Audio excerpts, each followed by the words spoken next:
African Revival Center, changing the thinking of the black man through the message of revolution.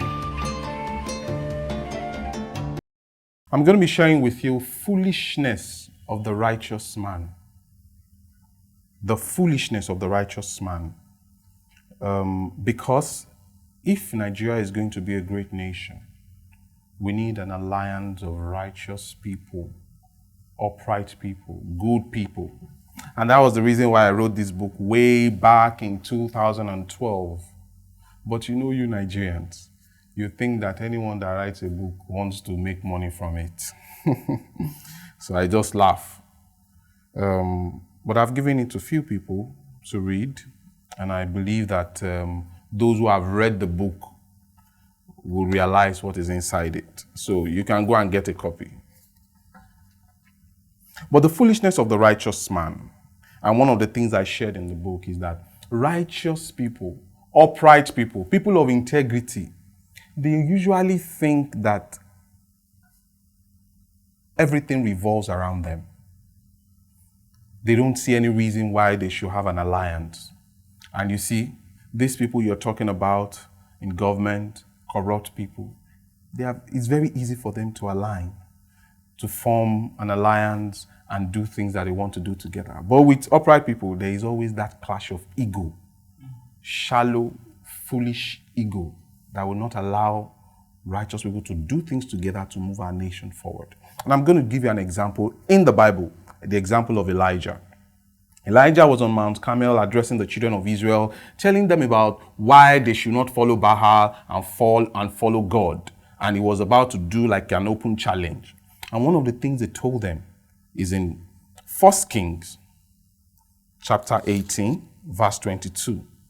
He said, "Then said Elijah unto the people," listen to it, he said, "I, even I, only."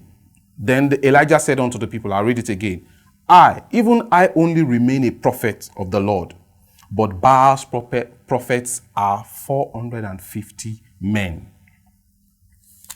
He performed a miracle there. Some of the prophets of Baal were destroyed. Later, Jezebel threatened this great prophet, and he ran away into the wilderness. And when the voice of the Lord came to him in chapter 19, verse 9, I'm going to read that.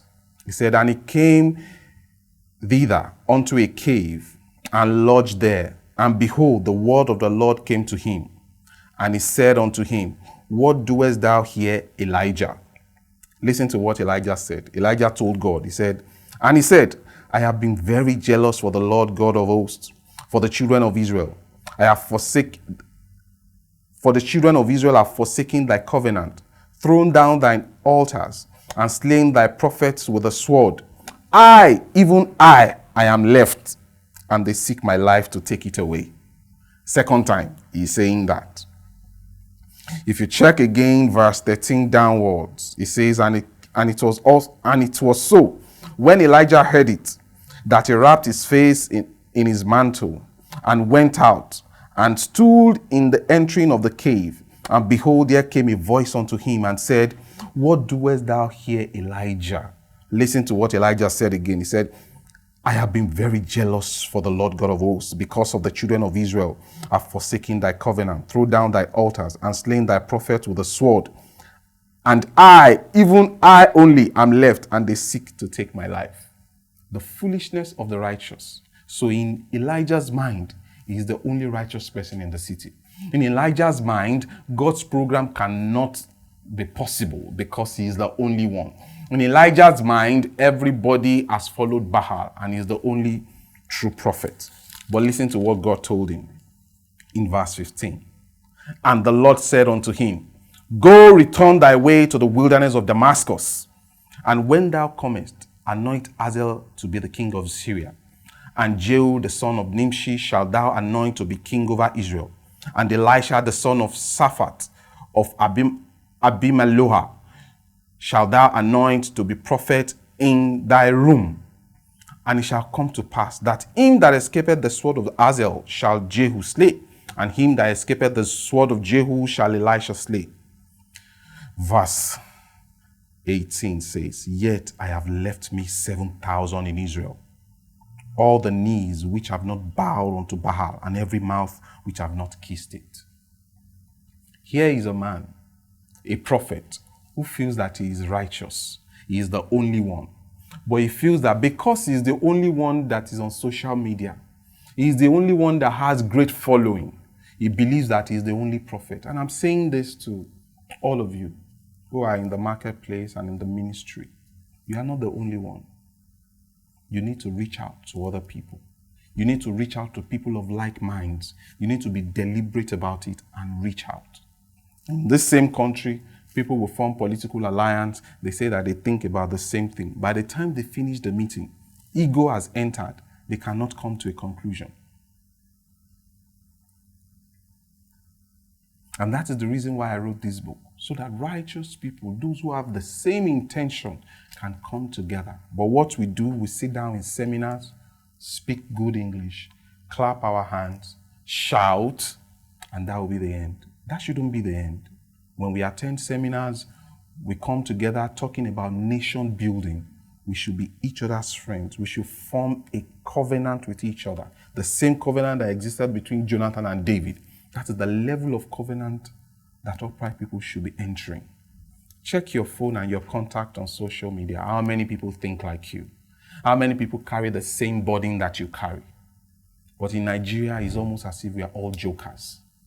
People have different ideas. But once you come to them and say, let us do this thing together, there is this ego. How long have you been doing it? I am like Prophet Elijah. I have been doing it for 10 years. You have been doing it for how many years? 2 years. Then don't speak to me like that.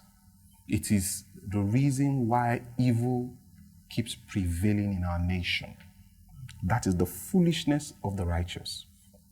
People send you a message, and it's going to take you 1 week before you reply because you want to prove to them that you are scarce.